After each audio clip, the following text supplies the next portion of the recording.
Voltando, pessoal, agora para estudarmos o direito administrativo, CDSP e CBA da Brigada Militar. Como de costume, vamos verificar a nossa edital. O que a gente vai ter?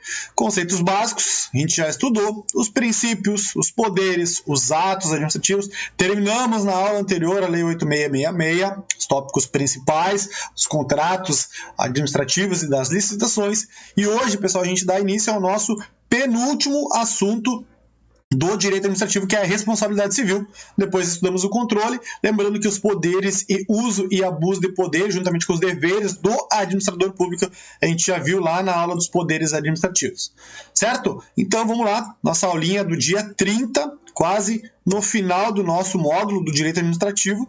A gente vai começar aqui a respeito da responsabilidade civil do Estado. Galera, o que a gente vai ter aqui para nossa aula de hoje? A responsabilidade civil. De antemão, eu já ressalto, já peço para vocês, na verdade, né, que façam aquela micro-revisão do que a gente estudou na aula anterior, dos contratos, ou seja, da onde as revisões de vocês estão. Façam 15 minutos, quem ainda não fez, pausa no vídeo, vai lá e faz a micro-revisão. A partir de então, a gente dá início a esse novo assunto da responsabilidade civil, que é um tópico bem legal, assim, pessoal, não é um tópico difícil. É um tópico bem bom assim de a gente estudar, não é tão chato assim quanto a Lei 8666, e a gente consegue pegar, vamos ver se a gente consegue pegar as nuances aqui, os detalhes importantes para a nossa prova. Então, eu trouxe algumas considerações iniciais, pessoal, a título de conhecimento, porque a responsabilidade civil do Estado, ela nem sempre existiu no nosso ordenamento jurídico, né? Na época, por exemplo, existia a teoria absolutista, em que o Estado ele não respondia pelos seus atos. O que o rei, na verdade, né, que era o governante na época, teria essa teoria do The King Can Do Not Work, não sei falar inglês, tá, pessoal? Mas isso aqui, traduzindo para o português, diz assim, ó, o rei nunca erra. Tá? O rei nunca erra. Então, gente, naquela época, o rei, no caso o Estado, que representava o Estado, ele não respondia pelos seus atos. E, independente dos atos ilícitos, não havia responsabilidade estatal. Atualmente, né, pessoal, as coisas foram mudando com o passar dos tempos e a gente entrou no EDD, no Estado Democrático de Direito. Então, partindo dessa visão anterior de um Estado absolutista, em que não havia exceções de responsabilidade, o Estado era absoluto, ele não respondia pelos seus atos, partindo então para essa visão mais moderna do Estado de Direito, ou também chamado como Estado Democrático de Direito. Surge então, pessoal, a responsabilidade extracontratual do Estado.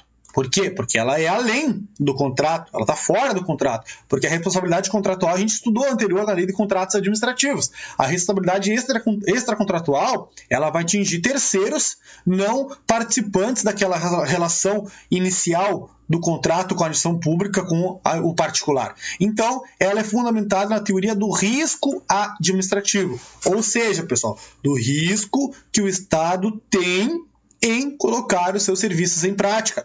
Do risco, por exemplo, na construção de uma rodovia, do risco de uma empresa de ônibus vir a causar um acidente de trânsito, causar uma lesão corporal culposa, um homicídio culposo. Então, isso é o risco administrativo, pessoal. E justamente por isso, por essas atividades que têm esse risco, o Estado ele precisa responder. Claro, a gente vai ver em quais circunstâncias ele vai responder, não é todas, né, pessoal? Mas a ideia é entender a visão desse risco administrativo, porque o Estado ele responde pelos seus atos, certo? Dentro da nossa teoria, pessoal, nossa Constituição Federal, artigo 37, parágrafo 6º, fala a respeito da responsabilidade civil. E a gente vai ter assim, deixa eu aumentar a tela para nós. Olha só, o que a gente tem? As pessoas jurídicas de direito público, ou seja, agora me fugiu. Bem, as pessoas jurídicas de direito público, tá? Quais são elas, pessoal? União, estados, DF e municípios, tá? Então, as pessoas jurídicas de direito público da administração pública direta, certo? E as de direito privado, né, que prestam serviços públicos, responderão pelos danos que seus agentes nesta qualidade causarem a terceiros, assegurado o direito de regresso contra o responsável nos casos de dolo ou culpa. Então, o que a gente extrai, pessoal, do parágrafo 6º, que é um artigo que é cobrado nas provas de ensino médio? que eu tenho as pessoas jurídicas do direito público, eu leio todas, né, pessoal? União, Estados, DF, município, da gestão pública direta, e as de direito privado.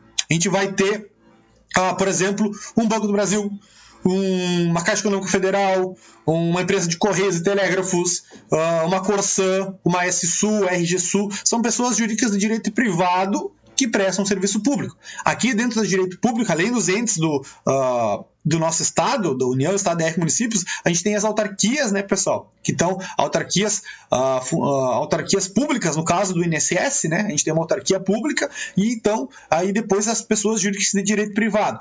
Qual que é o detalhe da legislação, pessoal, que vocês precisam ter em mente? Que as de direito privado é somente as que prestam serviço público. Por quê? Porque existem pessoas jurídicas de direito privado que não prestam serviços públicos. Por exemplo, os bancos, pessoal. Os bancos, a Caixa Econômica Federal, ela pode prestar um serviço público, como, por exemplo, as prestações habitacionais. Aquele programa Minha Casa Minha Vida é um serviço privado, né? Mas ela está prestando um serviço público, que é concedido pelo governo federal, certo?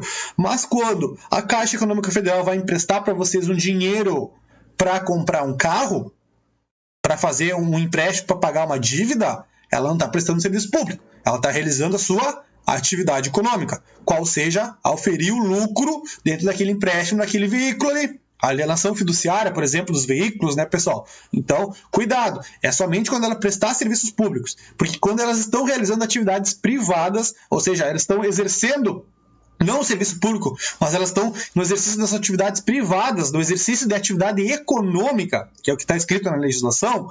Nessa hipótese, pessoal, a responsabilidade civil ela vai ser diferente, vai ter que analisar dolo e culpa, vai ser relacionado ou ao Código de Defesa do Consumidor ou no Código Civil, tá? Então é diferente do que a gente for estudar aqui da responsabilidade civil do Estado, ok? Então, primeira atenção.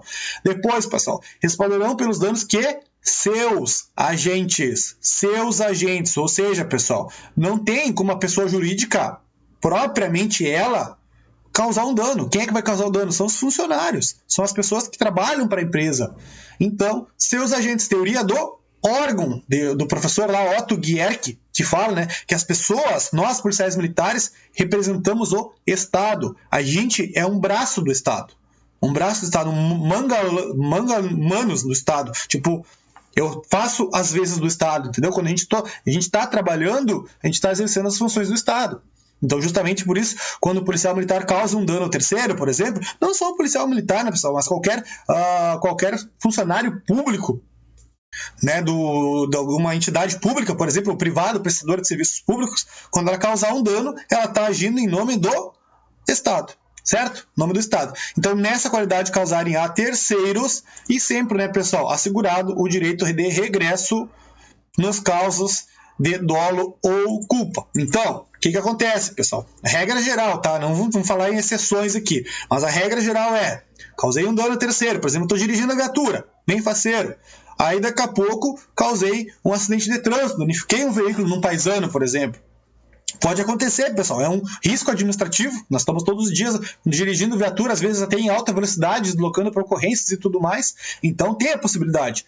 Então causei um dano, certo? Causei um dano. O que o particular vai ter que fazer, pessoal? Vai acionar a mim, policial militar, que estou trabalhando para a brigada, estou trabalhando para o governo estadual, ou ele vai acionar o governo? Vai acionar o Estado? Ele vai ter que entrar com ação contra o Estado. Tá, essa é a regra geral. Não vamos falar do entendimento isolado do STJ que entende que tem que ser direto com o servidor. Tá? A regra geral e o entendimento que prevalece majoritário é em relação ao Estado. E o que o Estado faz, pessoal? O Estado vai lá, se constatar que o servidor, que seu agente agiu com dolo ou culpa, aí tem que analisar esse requisito subjetivo e ele ingressa com uma ação de regresso. Então, primeira observação, pessoal, ação de regresso, a gente vai ter análise de dolo ou culpa.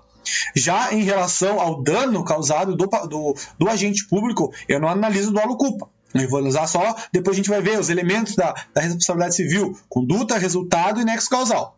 Tá? Então vamos seguir aqui. Então essa primeira observação é importantíssima aí para a gente entender, para a gente nos situar dentro do assunto. Então, responsabilidade do Estado, sempre civil e extracontratual, obrigação de reparar os danos e resulta de comportamentos comissivos, ou seja, ações ou omissões, sejam elas lícitas ou ilícitas. Beleza, pessoal? Evolução histórica, tá? Eu falei aqui a respeito antes para vocês da época do Estado absolutista, né? O Estado que não respondia por seus atos. É isso aqui, ó. O Estado não respondia por seus atos, era um Estado absoluto em que o rei não podia errar. Ele dizia, o rei sou eu. E por eu, o Estado sou eu, desculpa pessoal, o Estado sou eu. E por eu ser o Estado, eu não respondo pelos meus atos. Eu posso tudo fazer o que eu quiser. Então isso não existe mais, né, pessoal? Nem faz sentido ocorrer. Aqui, ó, o rei não pode errar. É isso aqui, ó. The king can do not work. Acho que é isso, né? Não sei em inglês. Então, face da irresponsabilidade, pessoal. Inicial, né, que tinha na época, mas nunca foi adotada pelo direito brasileiro. Ok? O Brasil nunca adotou essa teoria da irresponsabilidade, que sempre o governante, o estatal, respondia pelos seus atos. Porém, pessoal, antigamente a responsabilidade era subjetiva, era analisado dolo e culpa. Atualmente a gente tem a responsabilidade objetiva desde 1946, com a Carta Magna de 46 até a nossa Constituição estadual. A nossa Constituição atual é a responsabilidade objetiva, que é aquela responsabilidade sem análise de dolo ou culpa, com exceção às ações de regresso. Gente, olha só, fase da responsabilidade com previsão legal. O primeiro caso da responsabilidade surgiu na França, que foi um exemplo aqui do caso Blanco, em que uma menina foi atropelada lá por uma empresa do metrô, né, de um vagão ferroviário, na verdade. Então surgiu aqui a responsabilidade com previsão legal, né, porque tinha antigamente a irresponsabilidade, e a gente surgiu aqui a previsão na França, né, mas no Brasil a gente sempre teve previsão da responsabilidade. Só trouxe aqui porque é uma fase histórica para a gente conhecer. Depois, gente, a fase da responsabilidade civil subjetiva, que é a teoria lá do Código Civil, do Código de Defesa do Consumidor, por exemplo, que é a análise do dolo e da culpa. Ou seja, é subjetivo. Eu vou ter que avaliar o sujeito. Se ele agiu com culpa, né, negligência, imperícia ou imprudência, ou ele agiu com dolo, com a intenção de causar um dano. Então, não há necessidade de previsão legal, né? Não havendo mais a necessidade de expressa previsão legal da situação ensejadora da sua responsabilidade. Então, é a chamada responsabilidade civilista ou subjetiva. Na época, pessoal, a gente tinha os elementos, né? Conduta do Estado, dano, nexo causal. Esses aqui são os elementos atuais hoje da conduta objetiva, que a gente vai ver mais adiante, mas dentro da responsabilidade subjetiva é a análise da culpa e do dolo, que é aquela que a gente analisa ali em relação à ação de regresso. Ok? A do Estado a gente viu ali que é objetiva. Pessoal, a fase da culpa do serviço ou a falta do serviço. Isso aqui eu já vi cair. Tá? O que significa isso aqui? É quando o serviço prestado pela administração pública, ele é mal prestado, ele é deficiente, ele é feito de forma errada. Tem um exemplo em que numa caixa d'água, uma empresa de água, por exemplo, numa caixa d'água de um bairro X, né? Não sei qual foi o contexto, mas o que eu me recordo foi assim, pessoal. Uma caixa d'água num bairro X, havia um corpo. Alguém tinha matado uma pessoa e tinha jogado o corpo dentro da caixa d'água.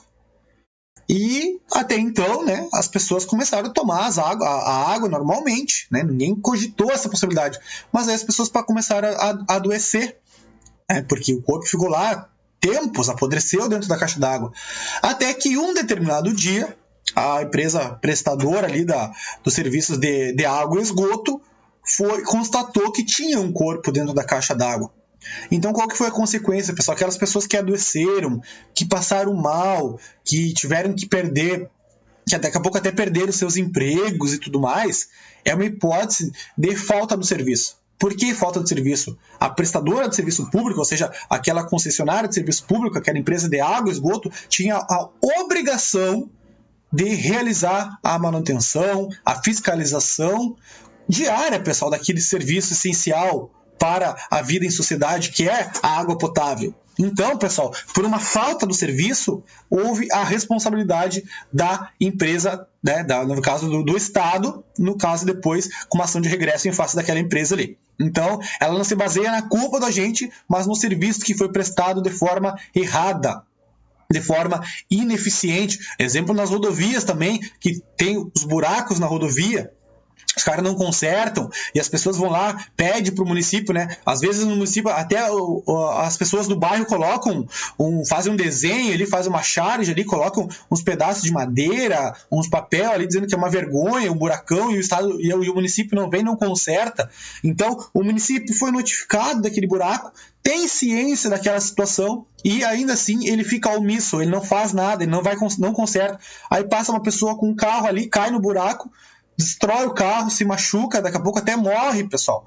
Então, é uma responsabilidade pela falta do serviço. Então, foi prestado, o serviço não existiu, foi mal prestado ou prestado de forma ineficiente ou com atraso. Ok? Então, vai ter essa análise que é possível, se chama culpa anônima ou culpa administrativa. Ela se dá através de uma omissão por atos gerais, né? O ato geral de consertar, por exemplo. Claro, no caso concreto, né, pessoal, é difícil comprovar isso aqui.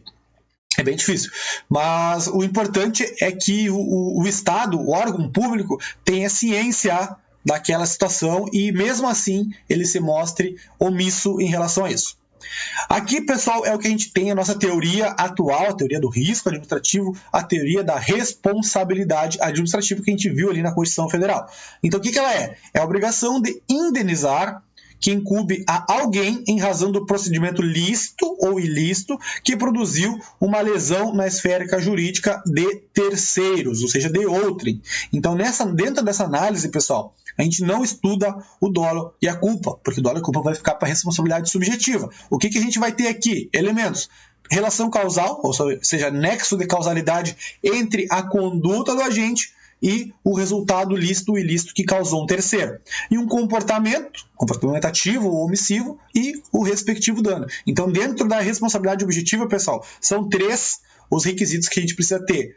Nexo causal, conduta ou comportamento e o dano no terceiro, certo? Então, baseado na teoria do risco administrativo adotado pela nossa Constituição desde 1946. Então, olha só, para resumir, a gente tem os elementos. Conduta, pode ser uma conduta lícita ou ilícita, pessoal. Muitas vezes, a decisão pública de forma lícita pode causar um prejuízo a alguém, né? Pode causar um prejuízo sem ser uma conduta ilícita. É possível, né? Ou uma conduta ilícita propriamente dita, né, pessoal? Vamos pensar numa conduta lícita. Nós dirigindo a viatura, deslocando para uma ocorrência em alta velocidade, e aí, em determinada circunstância, passamos o sinal vermelho com atenção, mas não conseguimos constatar um veículo e colidimos, né, naquele veículo. Ou é uma conduta lícita, por quê? Porque eu estou deslocando para uma ocorrência. Eu estou amparado, porém eu causei um dano ao terceiro de forma lícita. Ou ilícita, né, pessoal? Aí o exemplo seria o contrário, né? Então, dano e o nexo de causalidade. Então, a gente tem responsabilidade do Estado, de forma resumida, tá? É objetiva, com análise de conduta, dano e nexo causal, e a responsabilidade subjetiva para a ação de regresso. E aí eu vou ter, sim, análise de dolo ou culpa. Beleza? Seguimos, pessoal.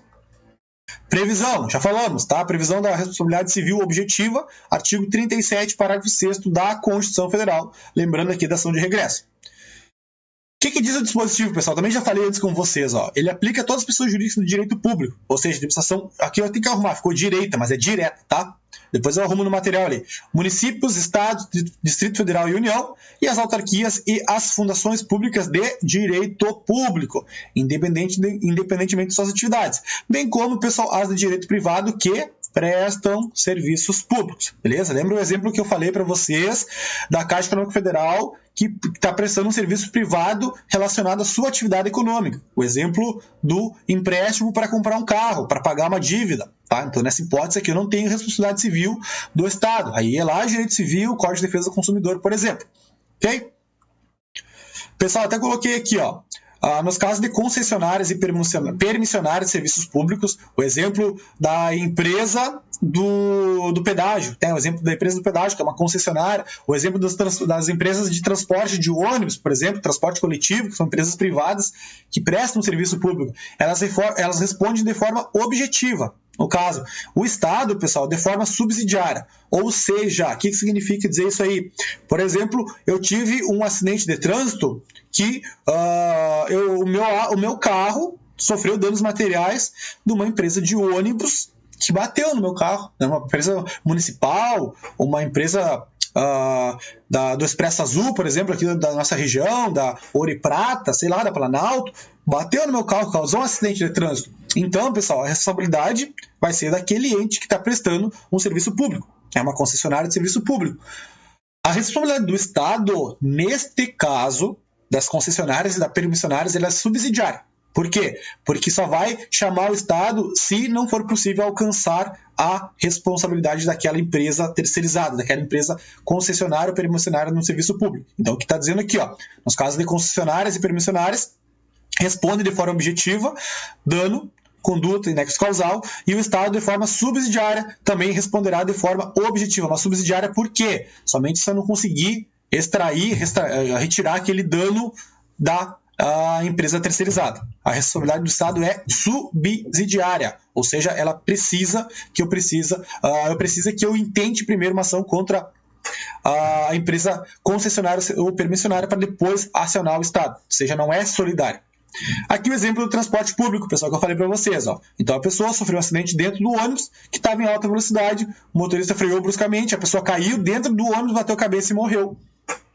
Tá? Então, eu tenho responsabilidade objetiva e subsidiária do Estado, né? A empresa de prestação de serviços públicos, ok? Eu tenho responsabilidade objetiva do Estado, porém ela vai ser subsidiária da prestadora, que vai responder primeiro, depois do Estado, caso a prestadora não consiga arcar com essas despesas. A dúvida, pessoal, que tem aqui e que é comum me perguntar em prova é sobre os terceiros não usuários do serviço público. Exemplo, ônibus, mesmo circunstância, transporte público. A pessoa está sentadinha lá na parada de ônibus, ou eu estou dirigindo o meu carro bem faceiro na rodovia, e aí o ônibus vem lá e colide no meu carro, desmancha o meu carro, me machuca, me causa uma lesão corporal e tudo mais. Eu não sou usuário de serviço público, certo? Eu não estou usando o ônibus, eu não estou dentro do ônibus. Atinge também a mim, pessoal, tá? O entendimento do Supremo Tribunal Federal, que mesmo que a pessoa não seja usuário de serviço público, a resposta é responder de forma objetiva. Ok? Teve um exemplo, acho que essa discussão do STF, que nesse recurso extraordinário, foi sobre uma empresa de ônibus que acabou acertando, né, saiu o pneu do ônibus, acabou acertando uma pessoa que estava na parada de ônibus e ela veio ao óbito. Tá? Então, teve toda essa discussão se seria a responsabilidade objetiva ou não, mas o entendimento é que sim. Depois, pessoal, observação número 2, eu já falei, a hipótese da Caixa lá, que empresta o dinheirinho para o cara fazer, para comprar o carrinho, o Banrisul ali, que empresta o dinheiro para o praça, que se formou no curso de soldado aí e vai comprar o carrinho. Então, não é objetiva, é responsabilidade civil e atrelada ao direito comercial lá. Vamos olhar lá para o Código de Defesa do Consumidor. Aqui eu coloquei o Código Civil, que também trata da responsabilidade, pessoal, mas como não cai na nossa prova, deixei só para a leitura de vocês. O que a gente tem aqui? A gente tem uma tabelinha, deixa eu até sair da tela aqui para vocês, caso queiram tirar um print aí. Responsabilidade civil, ok? Objetiva do Estado, artigo 37, parágrafo 6º. Dentro da responsabilidade civil, gente, a gente tem a modalidade do risco administrativo, que significa aquela que não precisa análise de dolo ou culpa, vai alcançar pessoas jurídicas de direito público, a gente viu ali, União, Estados, DF, municípios, autarquias e fundações públicas de direito público e as de direito privado somente as que prestam serviço público, ok? Os agentes devem atuar na condição de agente público, pessoal, ou seja, eu tenho que estar de serviço ou atuando em razão de serviço. Até tem um exemplo do policial militar que, usando uma arma da corporação, vai resolver uma briga, uma briga entre pessoas, vai apartar uma briga, por exemplo, e efetua um disparo para cima para apartar aquela briga e acaba atingindo alguém com aquele disparo. Aquele disparo cai e acerta alguma pessoa, lesiona, ou causa até a morte daquela pessoa. Então, eu não estava de serviço, mas eu usei uma arma da corporação e agi em razão de ser policial militar. Então, nesse caso, também eu tenho responsabilidade estatal, objetiva no caso. Claro, vai ter ação de regresso ali contra a minha pessoa, para o policial militar que deu um tiro para cima, né, pessoal? Porque a gente sabe bem que o tiro de advertência não existe, né? A administração pode entrar com ação regressiva, a gente já falou, e nexo causal entre o dano e a atuação do agente, ou seja, entre o comportamento. 3 elementos: nexo causal, dano e comportamento, ok?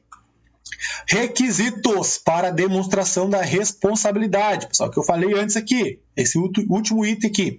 Então, eu tenho a conduta, que pode ser uma conduta dolosa, do agente ou culposa, né? Eu posso agir com dolo ou com culpa, eu tenho um dano e eu tenho um nexo causal. Isso é indispensável, pessoal. Então, esses 3 requisitos aqui, eles chamam, às vezes a questão de prova gosta, a FCC ou o CESP gosta de usar, eles são prescindíveis. O que são prescindíveis? Prescindível é aquilo que não é imprescindível. É difícil, né? Mas prescindível, pessoal, é dispensável, tá? É dispensável. Então, atenção, conduta, dano e nexo de causalidade são imprescindíveis. Eles precisam estar previstos para que haja a responsabilidade objetiva do Estado.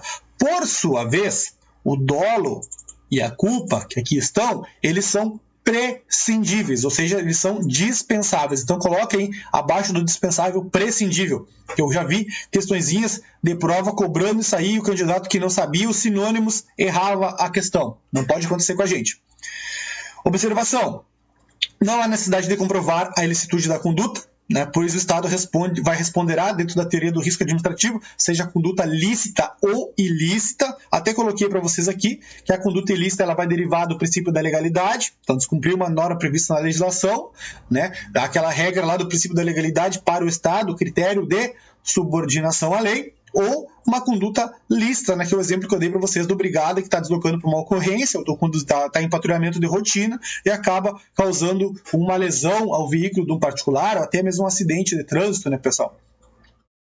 Conduta. Vamos ver, o que a gente tem aqui? Ela deve ser determinada, né, o agente tem que atuar na qualidade ou aproveitando-se da qualidade. Então, o exemplo que eu dei para vocês ali. O cara está de serviço ou realizou uma conduta que causou um dano a terceiros, aproveitando-se da sua função de funcionário público. É o exemplo aqui do camarada policial militar que está no horário de folga, em serviço, sem farda, e atire alguém com a arma da corporação com a intenção aqui de separar uma briga de rua, gerando uma conduta com responsabilização do ente estatal. Tá? Então, isso aqui é o detalhe, pessoal.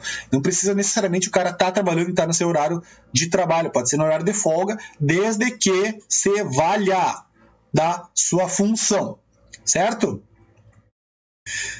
Pessoal, mais uma observação. Aqui, que eu coloquei. Observação. Nos termos do entendimento majoritário, a conduta que enseja a responsabilidade objetiva do Estado é a conduta comissiva. Por quê, pessoal? Por que a conduta comissiva? A gente tem dentro da conduta que a gente estudou ali, o elemento da conduta, a gente tem a conduta dolosa e culposa.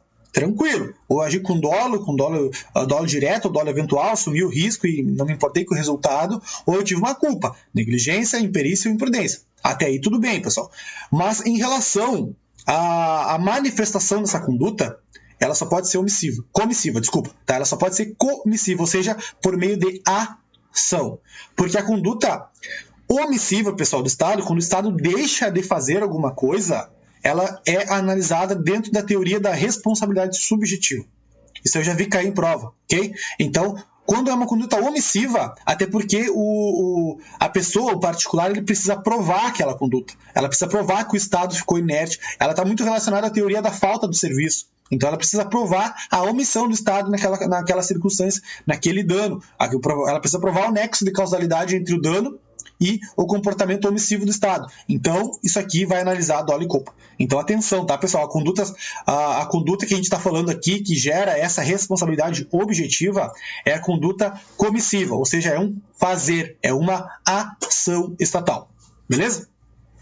Dano, pessoal, tá? O que é o dano? O dano é causar um bem jurídico, né? Causar um dano ao bem jurídico de terceiro. Eu só coloquei uma observação, pessoal, que não basta a existência do prejuízo para a gente ter um dano. O exemplo aqui a respeito da merenda, lá da escola pública. Aquele casal, a mãe do meu colega que ia todos os dias na frente da escola, no pátio da escola, e vender merenda, né? Na época que eu era criança, tinha uma mãe de uma colega minha que ia levar merenda para nós lá no recreio, no intervalo ali das nossas aulas, né? Então eu levava merenda lá pra galera, vendia um pastel, um sanduichinho, uns docinhos e tal. Aí, na próxima semana, o que a escola fez? Contratou uma empresa terceirizada para fazer a merenda e teve que tirar aquela mulher de lá, ou simplesmente mudou a escola de localização e dificultou com que aquela pessoa pudesse ir lá vender aquela merenda. Então, nessa hipótese, ela teve um prejuízo. mas não houve um dano ao seu bem jurídico protegido, ou seja, vida, patrimônio, honra, tá, pessoal? Então, nessa hipótese, nem seja prejuízo aos moradores, mas não se trata de um dano jurídico, ou seja, não configura um dano indenizável, tem que ser um dano protegido pelo direito, certo? Depois, pessoal, aqui eu coloquei mais uma observação. Ressalta também que o dano pode ser causado a terceiro que ostente ou não a qualidade de usuário, conforme já explicado antes. Foi o que eu falei antes para vocês a respeito da empresa de ônibus que acerta uma pessoa que estava caminhando pela rua, ou acerta o meu carro que eu estava dirigindo de forma normal, e aí o motorista em alta velocidade dirigindo de forma anormal colide com o meu carro, trazendo prejuízos ao meu patrimônio, né, ao meu veículo ali. Então, não precisa necessariamente ser um usuário do serviço público. E o último elemento, gente, é o nexo de causalidade. Ok? O nexo de causalidade. Também é adotada a teoria da causalidade adequada. Ou teoria lá do direito penal que a gente estudou, a teoria da conditio sine qua non. Ok?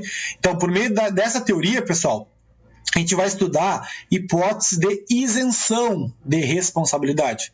Por isso que a causalidade é adequada, né? Ela vai se adequar dentro do caso específico. Mas, em alguma circunstância peculiar, extraordinária, eu admito exceções. E quais são elas, pessoal? Coloquei aqui. Caso fortuito, força maior ou culpa exclusiva da vítima. Cuidado, pessoal, não é culpa concorrente. Tá? Dentro do direito civil, a gente admite a culpa concorrente, né? Compensação de culpas. Mas aqui é culpa exclusiva da vítima. É eu dirigindo a viatura da Brigada Militar e aí um 18 vai lá e se atira no meio da rua na frente da viatura. Culpa exclusiva da vítima. Eu estava dirigindo de forma normal, respeitando as regras de trânsito, e uma pessoa vai lá e se jogou na frente da viatura e acabou morrendo. Atropelei aquela pessoa, não consegui desviar a tempo. Então, culpa exclusiva da vítima. Aí, caso fortuito e força maior, né, pessoal, a gente vai ter um evento na natureza ou um evento humano. Estou dirigindo a viatura também, mesmo exemplo, cai uma árvore. Eu desviei da árvore para não bater a viatura, para não machucar a mim e meu colega, acabei acertando um carro que estava estacionado. Tá? Então, um exemplo aí que elimina essa responsabilidade civil, justamente por causa dessa teoria da causalidade adequada. Ou seja, o Estado responde desde que a sua conduta seja determinada. Então, se condutas posteriores alheias à vontade do Estado causem um dano a terceiro, usuário não de serviço público, ocorre a que se denomina de interrupção do nexo causal. Então, pessoal, uma conduta alheia à vontade do Estado, leia-se, Estado na qualidade do funcionário público que está fazendo as vezes do Estado, aquele manga-manos do Estado, né? Aquela mão que eu cedo para o Estado e eu estou exercendo a função estatal, sou o braço do Estado. Teoria do risco administrativo, pessoal, teoria do risco integral. A do risco administrativo a gente já estudou. Certo? Estudamos ali, falei a teoria do risco administrativo, que é a teoria que adota a responsabilidade objetiva, vimos as hipóteses dos elementos da responsabilidade objetiva, conduta, resultado, nexo causal. Agora, gente, a teoria do risco integral, até o nome já nos diz, né, que o risco ele sempre vai ocorrer. Sempre vai ocorrer. E o que significa dizer risco integral? Significa, gente, que eu não tenho nenhuma hipótese de isenção de responsabilidade. É o que diz o risco integral. Então, a gente vai ter aqui, pessoal, teoria do risco administrativo, que eu já falei, que veio a partir da Constituição de 46, admite aqui, ó, exclusão de responsabilidades, que foi essa que a gente viu aqui, caso fortuito, força maior e culpa exclusiva da vítima. É a teoria adotada pelo Brasil. Porém, gente, a teoria do risco integral, ela trata o Estado como um garantidor universal, um segurador universal, que não admite hipóteses de excludente. Inclusive, pode ser até por culpa exclusiva da vítima. O Estado vai responder. E quais são elas, pessoal? É o que as questões de prova gostam de pedir. Essa diferenciação da teoria do risco administrativo, o Estado adotou a teoria do risco integral e tudo mais. Mas dentro da teoria do risco integral, a gente precisa saber quais são as hipóteses em que vai ser adotada essa teoria. Coloquei aqui acidentes de trabalho, indenizações cobertas pelo seguro obrigatório de automóveis, pessoal. O exemplo aí, o cara sofreu um acidente de trânsito, de moto, né, que é comum, às vezes o cara cair, se machucar, danificar, e aí entra com busca do seguro DPVAT. Né? Eu, por exemplo, quando me acidentei de moto, né, eu acionei o seguro DPVAT, ganhei os trocos lá do DPVAT para pagar as despesas que eu tive, o tempo que eu fiquei afastado e tudo mais. Então, pessoal, eu tive culpa no meu acidente, eu dirigi na contramão, eu estava de serviço, estava numa ocorrência, mas igual, não vi o caso. Mas, pela teoria do risco integral, independente da minha culpa, que foi culpa minha, da vítima, eu consegui acionar o seguro de PVAT. Então é um exemplo aqui da teoria do risco integral. Danos nucleares, especial danos ao meio ambiente e crimes ocorridos a bordo de aeronaves. O exemplo, pessoal, da aeronave é o exemplo do atentado terrorista, né? O cara coloca uma bomba na aeronave. Infelizmente, se ocorrer um acidente e as pessoas que ali morreram por esse atentado terrorista, o Estado vai responder. Porque deveria ter evitado, deveria ter sistemas para evitar, inclusive nos aeroportos, os caras passam por detector de metais e tudo mais. Então, justamente por isso, pessoal, que é um segurador universal. Isso não pode ocorrer. Se porventura ocorrer, responsabilidade integral do ente público. Certo? Então, decorem essas possibilidades aqui, que as questões de ensino médio, elas gostam de pedir quais são as hipóteses em que se adota a teoria do risco integral sem nenhuma excludente de responsabilidade. Gente, finalizamos, né? A parte da responsabilidade civil não é tão complexa assim, né? Depois a gente continua na próxima aula. Então, eu coloquei para a gente finalizar regra, a teoria do risco administrativo, e a seção aqui, a teoria do risco integral. Tá? E aí a diferença de uma para outra, que a gente vai ter aqui hipótese de excludente, culpa exclusiva da vítima, força maior, o fato de terceiro, e a teoria do risco integral não admitindo nenhuma hipótese de excludente, né? Adotada em casos raros. É uma situação bem peculiar, assim, difícil de ocorrer, mas ela é possível de forma excepcional na nossa legislação. Pessoal, faça as questões de responsabilidade civil, leia o material de novo, se precisar assistam a aula de novo, mas eu acho que o material está bem completinho para vocês, tá? Eu acho que não precisa nem assistir a aula de novo. O material, se vocês lerem com atenção, com calma, ele está bem didático e de fácil interpretação, de fácil compreensão. Leia o material, faça as questões e continue estudando, que logo adiante ele está a aprovação de vocês. Certo, gente? Um bom estudo para todos vocês. Eu desejo um grande abraço e no que precisar, né, me coloco à disposição para eventuais dúvidas aí, tá? Um abração.